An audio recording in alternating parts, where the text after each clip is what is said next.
형제 삶 가운데 놀라운 복으로 함께 하시며 형통케 하여 주시옵소서. 또한 그 고백이 개인의 고백일 뿐만 아니라 우리 공동체의 고백이오니 들어주시고 하나님 영광 받아 주시옵소서. 하나님 이 시간 우리가 함께 말씀 듣고 나누길 원합니다. 말씀으로 인하여서 우리의 심령이 새로워지게 하시고 온전케 되어질 수 있도록 역사하여 주시옵소서. 또한 작은 물질이지만 예물 가지고 나와 주께 드리오니 기뻐 받아주시고 주님의 나라와 영광을 위해 사용하시며 드린 손길들마다 복의 복을 더하시고 그 마음의 소원을 아시는 주님께서 응답하여 주시옵소서. 감사드리며 존귀하신 예수님의 이름으로 기도하옵나이다. 아멘. 네, 함께 말씀 보기 전에 먼저 우리 환영할 사람이 있네요. 우리 이하연 형제, 내가 아직 못 봤는데 하연이 왔다고 들었어요. 아, 네, 저기 있군요.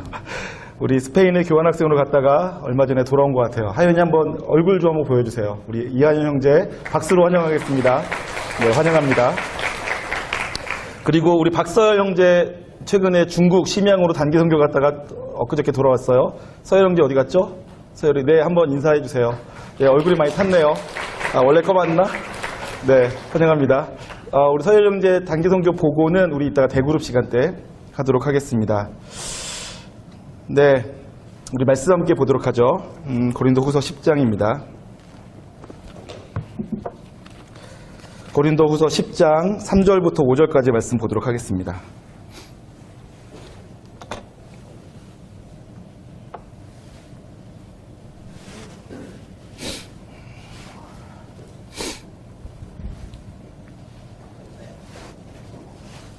고린도후서 10장 3절부터 5절까지 기록된 말씀을 저와 여러분이 한 절씩 보고 마지막 절 합독하겠습니다.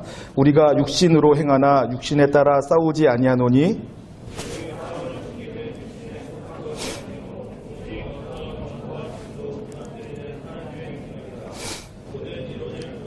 함께 보겠습니다. 하나님 아는 것을 대적하여 높아진 것을 다 무너뜨리고 모든 생각을 사로잡아 그리스도에게 복종하게 하니 아멘. 네, 여러분 이 말씀을 중심으로 영적 전쟁이라는 제목으로 함께 말씀의 은혜를 나누고자 합니다. 여러분 제가 이렇게 이 말씀을 전하고자 하는 것은 우리 여름 수련회의 주제가 영적 전쟁이에요. 그런데 작년에는 영적 성장이라는 주제로 함께 수련을 했었고 올해는 영적 전쟁이라는 주제로 함께 말씀의 은혜를 나누고자 하는데요. 우리는 영적으로 성장해 가야 됩니다. 우리의 영혼이 성장해 가야 돼요. 그런데 영적인 성장이 뭔지를 잘 몰라요. 한국교회 성도들이. 내가 하나님을 잘 믿고 오래 믿고 열심히 믿으면 어떻게 될지에 대해서 잘 몰라요. 그런 것이 안타깝고 또 한 가지는 영적 성장을 하나님도 원하시고 우리도 원하시고 하나님께서 우리 안에서 소원을 두고 행하게 하시며 자라가게 하시는데 하나님이 그렇게 우리 안에서 자라가게 하시지만 그 영적 성장이 방해받고 있다는 것을 잘 모르세요. 영적 성장이 어떻게 방해받고 있는지, 내 속에 영적 성장을 방해하는 요소들이 얼마나 많이 있는지, 그리고 나라는 존재 밖에서 영적 성장을 방해하는 요소들이 얼마나 많이 있는지, 그리고 우리는 나도 모르는 사이에 나의 영적 성장, 그러니까 하나님과의 친밀한 관계를 방해하고 있는 세상의 요소들에 얼마나 많은 영향을 받고 살고 있는지, 그래서 내가 예수님 믿은 지는 한참 됐지만 실상은 믿었던 시간은 많이 있지만 성장은 거의 없다라는 것조차를 잘 모르며 살고 있는 분들이 많이 계시단 말이에요. 저는 오늘 작년 여름 수련을 통하여서 또 혹은 올 여름 수련을 통하여서 영적 성장에 대해서 좀 알려드리길 원하고, 또 그 가기 전주인 오늘과 다음 주 2주 동안 수련회 못 가시는 분들을 위해서 우리의 그 영적 성장의 큰 그림에 대해서 좀 알려드리기를 원합니다. 일단 먼저 여기서 보니까 오늘 본문 말씀에서는 우리가 육신에 속해서 육신의 삶을 살고 있지만 그러나 우리가 싸우는 것이 있대요. 근데 그것은 육신에 속한 싸움이 아니라고 하고 있어요. 우리는 하나님의 능력으로 싸운대요. 이것은 굉장히 중요한 개념입니다. 우리가 영적인 싸움이 있어요. 근데 그 영적인 싸움은 내 힘으로 싸우는 것이 아니라 하나님의 능력으로 싸워요. 제일 중요한 개념 중에 하나고요.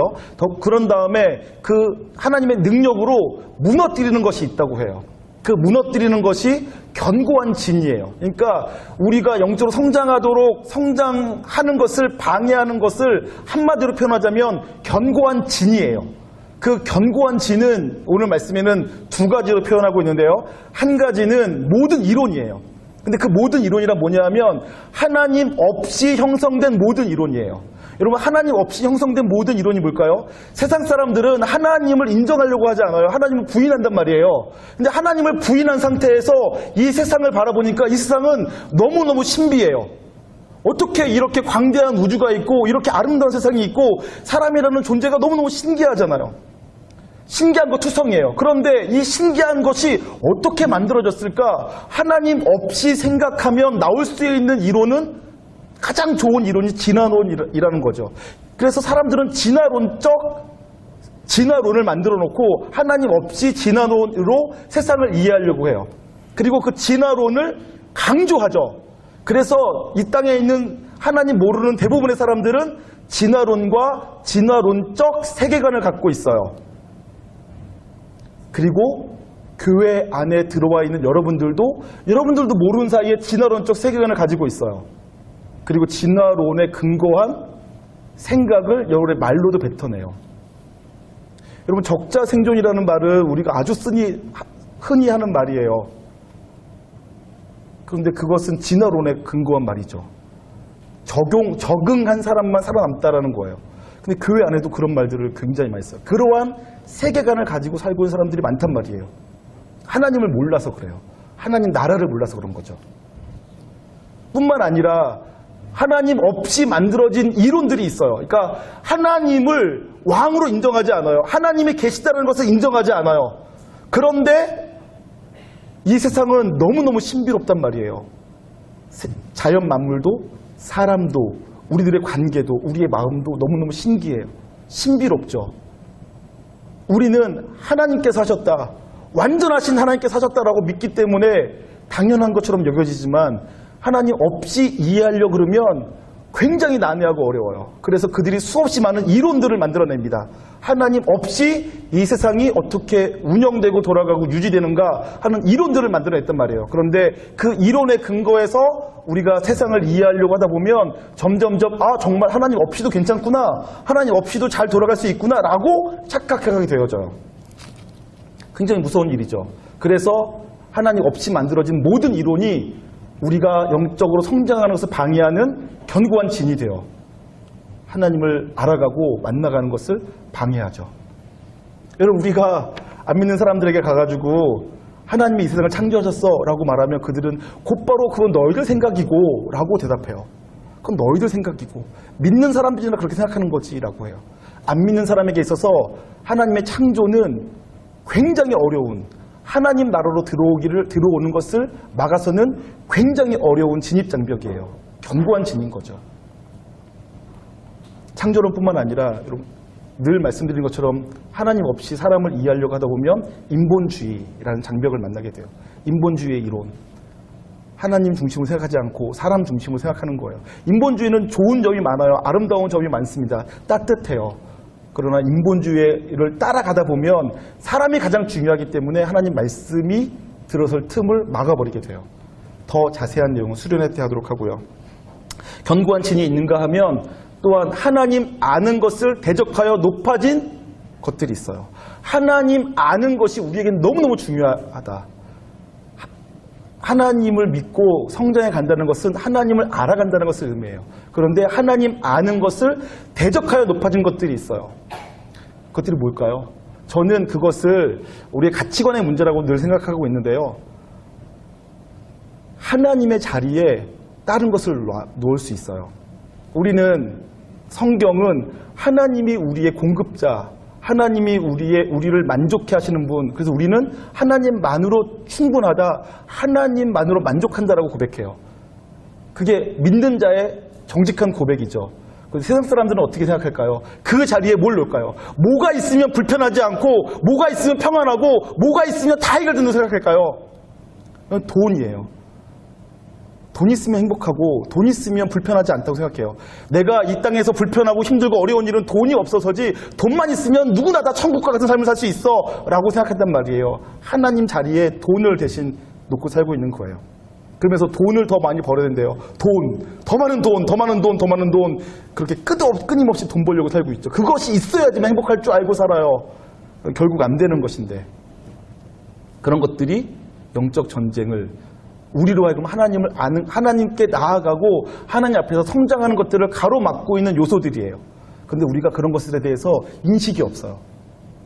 내가 하나님을 더 알아가고 하나님과 더 친밀한 삶을 살아가며 영적으로 성장해 가는 것을 방해하고 있는 세상의 요소들이 있는데 그것들이 내게 나쁜 영향을 끼치고 있음에도 불구하고 내가 그것을 하나도 두려워하지도 않고 염려하지도 않고 걱정하지도 않고 그냥 무분별하게 수용하면서 그런가 하면서 살고 있단 말이죠. 그래서 살아가질 못해요.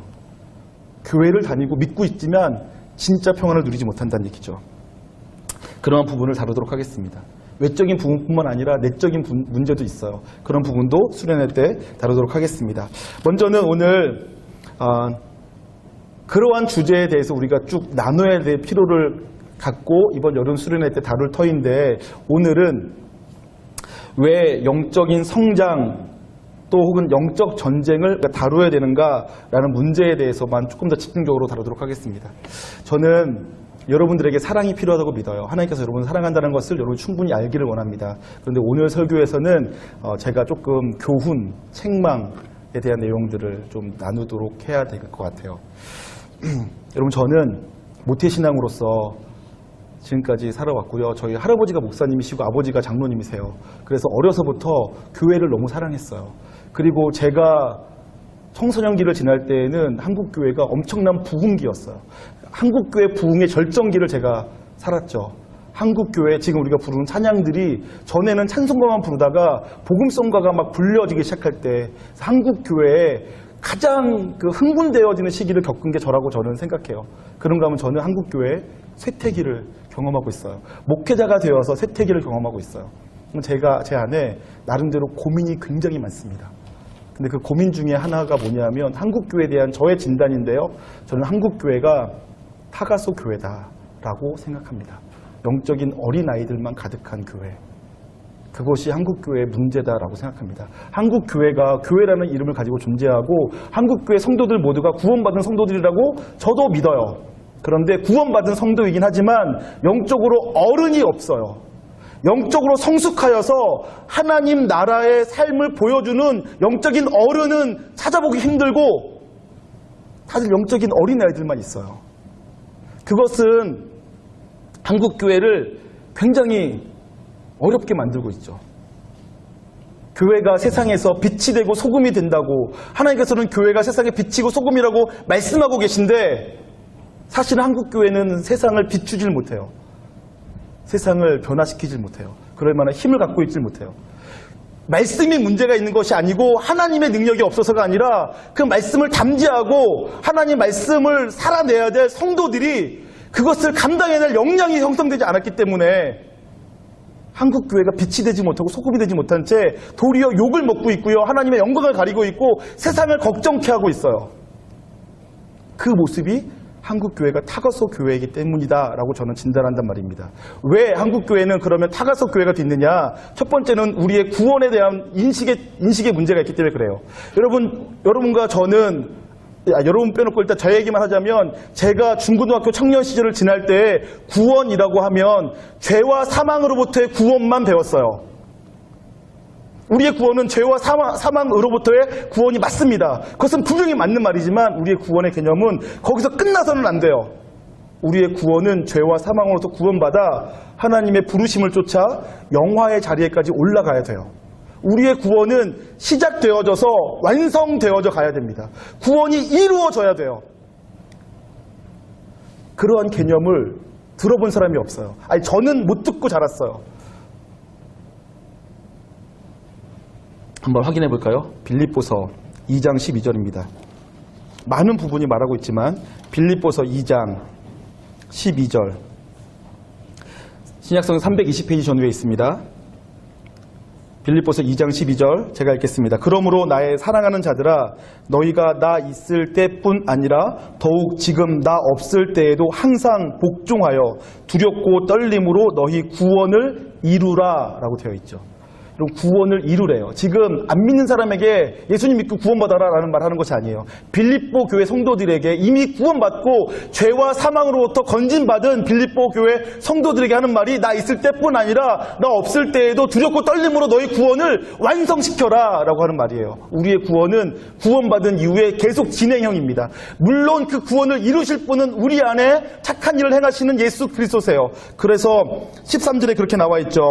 너희 안에서 행하시는 이는 하나님이시니 자기의 기쁘신 뜻을 위하여 너희에게 소원을 두고 행하게 하시나니. 그러니까 하나님께서 그 구원을 반드시 이루세요. 근데 단지 여러분들과 제가 구원은 난 이미 구원받았으니까 끝이다 라는 생각을 갖고 있으면서 하나님께서 내 속에서 역사하셔서 내 구원을 내 속에서부터 구원을 이루어 가시는데 동참할 생각을 하지 않는 것이 문제란 말이죠. 수많은 사람들이 구원받았으니까 구원받은 이후에 내가 하나님과 어떻게 동행하면서 하나님께서 내 속에서 두신 소원을 통하여서 어떻게 성장해 가야 되는지 어떻게 구원을 이루어 가야 되는지에 대해서 관심 없이 살고 있는 사람들이 많이 있단 말이에요. 그래서 구원받았지만 교회 생활을 오랫동안 하고 있지만 어린아이로 자라가고 있어요. 안타까운 일이죠. 여러분 저는 목회자로서 지내면서 교회 어른들로부터 그런 얘기 굉장히 많이 들었어요. 설교 어렵게 하지 말아라. 설교 시간 짧게 해라. 저 그런 얘기 굉장히 많이 들었어요. 이론적 근거도 들었어요. 우리 학생들의 집중력에 한계가 있다. 아무리 길게 해도 못 알아듣는다. 짧게 해라. 아, 네, 맞는 말 같았어요. 맞는 말이죠. 길게 한다고 다 알아듣는 게 아니니까. 설교 어렵게 하면 어떡합니까? 못 알아듣는데 알아듣기 쉽게 해라. 네, 좋아요. 근데 사람들이 그래서 몰라요. 교회를 10년, 20년 다녀도 교회의 기본적인 신학의 기초적인 진리조차 모른 채 살고 있단 말이에요. 영적인 어린아이예요. 영적인 어린아이인데도 전혀 긴장감이 없어요. 이단들이 성경을 더 많이 알아요. 이단과 만나서 얘기하면 한마디도 댓글 못해요. 그런데도 전혀 긴장감이 없어요. 영적으로 자라가고 있지 못한데 영적으로 어린아이에 불과한데 젖이나 먹는 처지인데 단단한 음식에 대해서는 하나도 알지 못하는데 긴장감이 없다고요. 그냥 타가소 수준이에요. 그러니 어떻게 빛을 발하겠습니까? 안타까운 일이죠. 우리의 구원은 이루어 가야 됩니다. 로마서 8장 30절 말씀 보겠습니다. 로마서 8장 30절.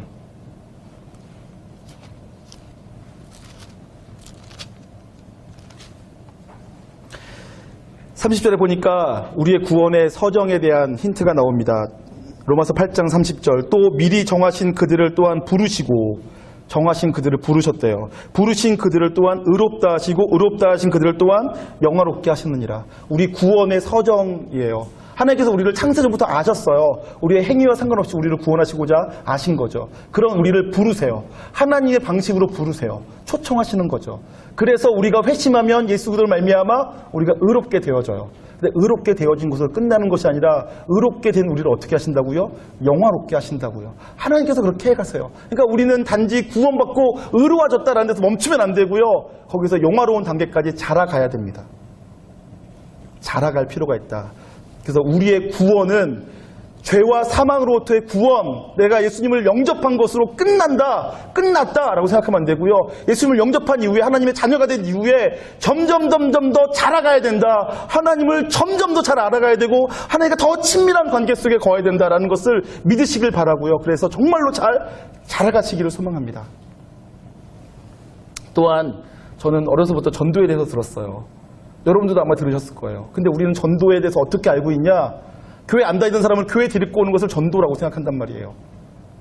틀린 말은 아니지만 전부가 아니에요. 거기서 멈추면 안 돼요. 여러분, 전도, 그것은 단지 교회만 데리고 오는 게 아니었어요. 근데 저는 제가 청소년 시절, 청년 시절에 전도에 대해서 가르치는 모든, 거의 대부분의 말씀은 다 교회 데리고 오라는 얘기였어요. 교회만 데리고 와라. 근데 하나님께서 말씀하신, 예수님께서 제자들에게 말씀하신 전도는 그게 아니었어요. 마태복음 28장 20절에 뭐라고 되어 있죠? 가라. 가서 제자를 삼아 아버지와 아들과 성령의 이름으로 세례를 주고 내가 너에게 분부한 모든 것을 가르쳐 지키게 하라. 까지가 전도란 말이에요. 교회 데리고 오면서 끝나는 것이 아니라 교회에 온 그 형제가 자매가 예수님 말씀을 듣고 예수님 말씀대로 살 수 있도록 그를 양육해 줘야 돼요. 돌봐줘야 되는 거죠. 그런데 우리가 그런 것에 관심이 없었어요. 교회만 그냥 데리고 오는 거죠. 교회 숫자만 늘리면 된다고 생각했던 것 같아요. 왜 그랬는지는 모르겠어요. 아마 잘 몰라서 그랬겠다고 생각해요. 일부러 그러진 않았겠죠. 근데 우리는 그렇게 생각하고 사는 거예요. 전도는 교회 데리고 오는 거다. 교회는 데리고 왔어요. 교회 생활을 시작했어요. 예배도 드려요. 근데 그가 말씀대로 살아가는 훈련이 전혀 안 돼요. 하나님 나라를 전혀 못 본 채 살아요. 그래서 그는 교회는 그 후로 교회 나오기 시작한 지부터 10년이 지나고 20년이 지나고 어떨 때는 30년, 40년 동안 교회 생활했어요. 그런데 성경 말씀을 거의 몰라요. 성경 말씀을 모른다는 얘기는 무슨 뜻이에요? 하나님을 거의 몰라요. 그래서 30년 교회 생활하신 분이요, 어떤 일을 만나면 재수 없어서 이런 일을 당했다 이렇게 말을 해요. 그러니까 전혀 하나님과 상관없는 삶을 그냥 살고 있는 거예요. 하나님 나라를 전혀 경험하지 못한 채 살고 있는 거죠. 3, 40년을 신앙생활해도 영적으로 전혀 성장하지 않는 거예요. 영적 성장이라는 개념 자체가 틀려요. 뭐가 영적인 성장인지조차를 모르는 채 살고 있는 거죠. 그래서 한국교회가 구원에 대한 개념, 전도에 대한 개념 자체가 잘못되었기 때문에 단지 영적인 어린아이들만 계속 생산해내고 있어요. 영적인 어린아이로 거듭난 이후에 성장하여서 영적인 청년, 영적인 아비가 되어야 되고 영적인 어른들, 장로가 되어야 될 사람들이 영적인 어린아이에서 성장하지 않았기 때문에 그 여전히 아비와 어른들이 없어요. 교회 안에. 그래서 한국교회가 세상에서 소금이 되고 빛이 되지 못한 채 욕을 먹고 지탄받으며 하나님의 영광을 가리고 있는 것이라고 저는 생각합니다. 저는 여러분들이 구원에 대해서, 전도에 대해서, 혹은 영적인 성장에 대해서 성경이 가르치는 대로 바른 지식을 갖게 되길 소망하고요. 여러분들이 정말로 교회 나오는 것으로 만족하고 예배 시간 이 자리에 앉아 있는 것으로 만족하지 않고 여러분의 모든 삶 가운데 하나님의 통치가 이루어지는 삶, 하나님과의 친밀한 교제가 이루어지는 삶, 하나님과의 관계 속에서 여러분들이 성장하여서 영적인 아비가 되고 어미가 되고 영적인 어른이 될 수 있게 되기를 주님의 이름으로 축원합니다. 여러분, 그런가 하면요, 한국 교회에 문제가 있는 것은 방향을 잃은 성장 때문이다라고 저는 생각합니다. 여러분, 회심, 우리가 거듭난 사건은 회심이라고 합니다. 회심은 단지 회개, 그러니까 내가 눈물 콧물 흘리며 죄인입니다라는 것을 고백하는 것으로 끝나는 것이 아니에요. 회심이라는 말은, 회개는 매일같이 할 수 있어요. 근데 회심은 일생에 한 번 일어나는 사건이죠. 그 얘기는 삶의 기준이 바뀐다는 얘기입니다. 세상의 방식대로 살아가고 있던 삶의 방향이 바뀌어서, 삶의 기준이 바뀌어서 하나님을 향해서, 하나님께서 원하시는 삶을 향해서 나아가게 된 순간, 그 내 삶의 방향이 바뀐 순간을 회심이라고 부르는 거예요. 그것은 기준이 바뀌게 된 거예요. 전에는 세상적인 세계관과 가치관과 자아상, 세상이 알려주는 대로, 세상이 옳다 하는 대로, 세상이 좋다고 하는 것을 쫓아 살던 삶이었는데, 회심이란 그것이 내가 하나님을 알고 보니까 틀렸구나 라는 것을 깨닫고 하나님께서 옳다고 하시는 것, 하나님께서 가치 있다고 하시는 것, 하나님께서 살라고 하시는 삶으로 바뀌어진 삶을 살아가는 거예요. 그것이 잘 되느냐 안 되느냐와 상관없이 그렇게 방향이 바뀌어져 살기 시작한 그 순간을 회심이라고 불러요. 그때가 거듭난 순간이죠. 그런데 그렇게 거듭난 여러분들이 가치관, 세계관, 자아상이 거듭났기 때문에, 기준이 바뀌었기 때문에, 그러면 바뀌어진 세계관과 바뀌어진 가치관과 바뀌어진 자아상으로 살아가야 돼요. 성경이 가르치는 세상, 성경이 가르치는 나, 성경이 가르치는 가치를 쫓아서 살기 시작해야 되는데, 회심했다고 하고 거듭났다고 하고 구원받았다고 하지만 그러한 삶에 대한 목적이 없어요. 방향이 없어요. 여전히 회심했다고 하면서도 세상이 옳다고 하는 것을 쫓아간단 말이에요. 세상이 좋다고 하는 것을 쫓아 살고요. 방향이 회심했다고 하는데, 거듭났다고 하는데 전혀 바뀌어진 삶을 살고 있지 않아요. 방향이 잘못된 거죠. 방향 설정이 안 돼 있는 거예요. 저는 심각한 문제라고 생각합니다. 구원받았지만, 회심하였지만 하나님 나라를 전혀 몰라요. 하나님께서 이 땅을 어떻게 통치하시는지, 내 삶을 어떻게 다스리고 계시는지를 전혀 모른단 말이에요. 그리고 사명이 없어요. 하나님께서 나를 이 땅에 보내신 이유에 대해서 몰라요. 모르는 채 살고 있으면서 전혀 긴장감이 없어요. 저는 그것이 문제라고 생각해요. 하나님께서 우리를 이 땅에 보내시고 우리로 하여금 하나님의 자녀가 되게 하신 데는 이유가 있으세요. 그러면 그것이 알아가져야 돼요. 내가 왜 살아야 되는지, 내가 왜 그리스도인으로 살아가야 되는지 알게 되어지죠. 하나님께서 알려주세요. 근데 그 사명이 없어요. 사명이 없을 수 있어요. 이제 생겨지겠죠. 하나님께서 우리에게 사명 주실 거예요. 근데 사명이 없어도 그냥 살고 있으면서도 전혀 문제로 여기지 않는 것이 문제라고요. 10년, 20년 다녔는데도 내가 왜 교회 다녀야 되는지, 내가 교회에서 무엇을 해야 되는지 알지 못한 채 살고 있다는 문제라는 거죠. 심지어는요, 많은 사람들이 영적으로 성숙한다는 얘기를 어떻게 오해하냐면 교회 일 잘하는 것을 영적 성숙으로 생각해요. 교회를 열심히 다니고 교회에서 일 잘하면 성숙한 사람이라고 평가한단 말이죠. 맞을 수도 있지만 전혀 틀린 문제예요. 잘 기억하시길 바랍니다. 교회 일 잘하는 것, 교회 일에 열심히 있는 것은 영적 성숙의 하나의 표지일 수 있지만 그것이 영적 성숙을 보장하는 것이 아니에요. 심지어는 영적 성숙이 안 된 것에 대한 자기 합리화로서 교회 일을 할 수도 있어요. 어떤 사람은 성품 좋은 것, 저 동의합니다. 성령의 열매는 성품의 열매들이에요. 그러니까 성품이 좋아진 사람, 그런 사람은 성숙한 사람이라고 평가할 수 있어요. 그러나 그것이 전부가 아니에요. 여러분, 대인관계 잘하는 사람, 저는 영적 성숙의 한 모습이라고 생각합니다. 그러나 그게 전부가 아니에요. 진짜 영적으로 성숙한 사람의 표지는 하나님과의 친밀함에 있어요. 그리고 하나님과의 친밀함은 오직 말씀을 아는 데 있습니다. 말씀을 알아야지 하나님을 알고 하나님과 친밀해질 수 있어요. 근데 여러분 보세요. 교회 일 잘하는 것, 교회 열심히 있는 것, 또 혹은 대인관계 잘하는 것, 성품 좋아지는 것, 그것은 불교에서도 얼마든지 할 수 있어요. 천주교도 얼마든지 할 수 있어요. 다른 어떤 종교도 다 가능해요. 열심히 하는 것, 잘하는 것, 좋은 성품 갖는 것 얼마든지 가능해요. 그것은 영적 성숙의 모습이긴 하지만 핵심이 아니에요. 핵심은 하나님과의 관계에 있습니다. 여러분들 하나님과 얼마나 친밀한가, 하나님과 얼마나 친밀한가는 오직 말씀에 있어요. 여러분들 말씀을 아셔야 돼요.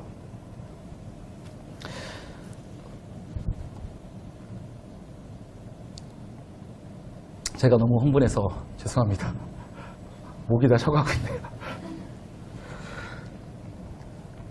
제가 오랫동안 고민해오고 안타깝게 생각하는 문제여서 부평중앙교회 청년부에 3년 전에 처음 왔을 때부터 이 문제가 제 안에 가장 큰 아픔이었기 때문에 그 문제에 대해서 제가 말씀드릴 때마다 흥분하는 것 같습니다.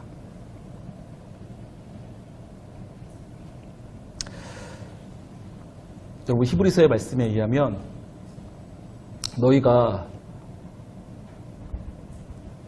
신앙생활을 한 지 오래되어서 마땅히 선생이 되어야 될 터인데 아직도 신앙의 초보에 대한 말씀만 들으니 안타깝다, 이렇게 말씀하세요. 그러면서 뭐라고 표현하시냐면 너희는 아직도 어린아이라 의의 말씀을 경험하지 못했다라고 표현합니다. 의의 말씀을 경험한 적이 없어요. 말씀을 읽고 말씀이 내 속에 담겨져 있다가 그 말씀이 내 속에서 역사하는 것을 경험해 본 적이 없어요. 그냥 막연하게만 알아요. 하나님 좋으신 분, 하나님 날 사랑하셔라고 막연하게는 알고 있어요. 그런데 그것이 내게 어떻게 말씀이 역사하고 있는지 경험한 적이 없어요.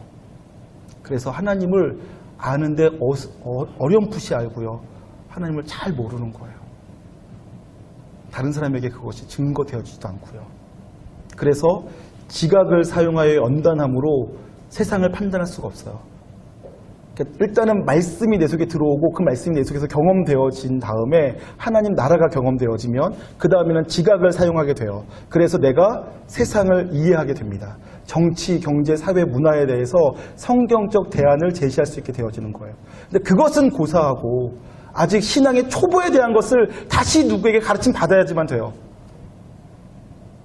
여러분의 상태가 그런 상태잖아요. 아직 말씀이 뭔지도 모르잖아요. 말씀은 뭘 가르치고 있는지 조차를 몰라요. 그러니 우리가 세상에 대해서 얘기할 거리가 없어요. 얘기하면 다 틀린 얘기, 이상한 얘기, 엉뚱한 얘기만 하고요. 말씀에 근거한 얘기를, 대답을 할 수가 없는 거죠. 하나님 말씀을 경험하지 못했기 때문에 그렇습니다. 영적으로 성숙한 사람은 말씀을 알고요. 말씀을 통해서 하나님을 알고요. 그래서 하나님을 경험하기 시작해요. 그래서 하나님께서 이 땅을 어떻게 통치하시는지를 알기 시작합니다. 그래서 세상에 대해서 대안을 갖기 시작합니다. 저는 여러분과 제가 그러한 인생 되시기를 주님의 이름으로 축원합니다. 여러분, 우리가 구원받았는데 구원받은 성도가 되면 삶의 기준이 바뀐다고 말씀드렸어요. 회심했다고요. 삶의 기준이 바뀌어져요. 그런데 구원받았음에도 불구하고 회심했음에도 불구하고 신앙인으로서 살아가는 것이 전혀 힘들지 않다라는 것은 어떤 것을 의미할까요? 여전히 세상 기준으로 살고 있다는 얘기예요. 교회에는 다니고 있지만 그것은 일주일에 1시간 교회 와서 예배 드려주는 것뿐이고 실제로 나는 세상과 전혀 다르지 않는 세계관과 사고방식을 가지고 살아가고 있어요. 그러니까 교회 되는 게 전혀 힘들지 않죠. 근데 어떤 사람은 너무너무 힘들어요. 교회 다니는 것이. 왜냐하면 지금까지 살아온 삶은 세상적 세계방식을 가지고 세계관을 가지고 그런 사고방식을 가지고 살고 있었는데 교회에 왔더니 새로운 사고방식을 알려주는 거예요. 새롭게 살아가야 될 삶의 형태를 알려주는 거예요. 교회에 와서는 교회가 시키는 대로 살아가는 것이 너무 힘들고 세상에서는 세상에서 시키는 대로만 살아가는 것이 너무 힘들고 그래서 양쪽에서 다 힘들어요. 그래서 예수 믿는 것이 너무 힘들게 느껴진 사람이 있어요. 그것이 영적인 청년의 시기이죠. 세상과 막 부딪히고 싸우는 시기인 거예요. 근데 그 단계를 지나고 나면 세상에 속해 있지만 성경적 세계관으로 다 충분히 해석되어지고 이해되어지기 시작해요. 세상에 있지만 세상을 내가 섬기고 세상을 변화시키는 단계로 가게 되어져. 그때서야 비로소 영적으로 성숙하다고 말할 수 있게 되어지는 거죠. 세상을 이해하고 세상을 변화시켜 나갈 힘이 생겨지게 되는 거죠. 그리고 교회 안에서 또 다른 사람을 살려낼 수 있게 되어져요. 그것을 희생으로 여기지 않고 그것을 낮아짐으로 여기지 않고 즐거움으로 여기게 되는 거예요.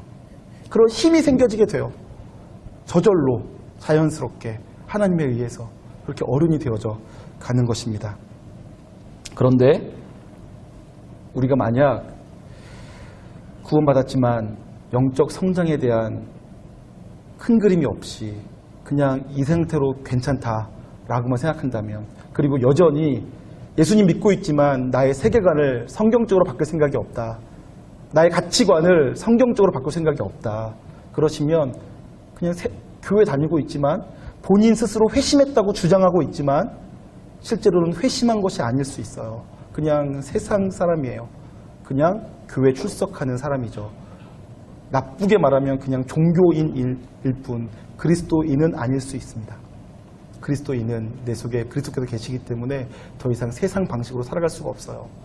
그 살아가려고 할 때마다 힘들게 느껴져요. 내 속에서 이미 하나님께서 역사하고 계시기 때문에 세상의 가치관대로 살아가는 것이 힘들어지는 거죠. 나중에는 그러한 싸움을 하다가 하나님 나라의 방식에 올인한 삶을 살게 되어져요. 그런데 그때 함정이 있습니다. 지금 제가 말씀드린 이러한 관계를 잘 모르시는 분들은 내가 내 안에 성경적 기준이 생겼는데 성장하여서 하나님께서 원하시는 온전한 삶을 내가 살아가지 않은 채 오랫동안 어떻게 성장해야 되는지를 모른 채 오랫동안 교회 생활하면서 씨름하다가는 자기 스스로 자기를 합리화시켜요. 그래서 영적 성장이 아니라 교회 일하는 것으로 자기 삶을 전환합니다. 좋은 신앙이란 교회 일 잘하는 거야, 교회 일 열심히 하는 거야 라고 자기를 합리화시켜요. 교회 일 열심히 하는 것을 성숙한 사람이라고 스스로 오해하고 사람들에게 가르치면서 그렇게 살아가는 거죠. 전혀 그렇지 않아요.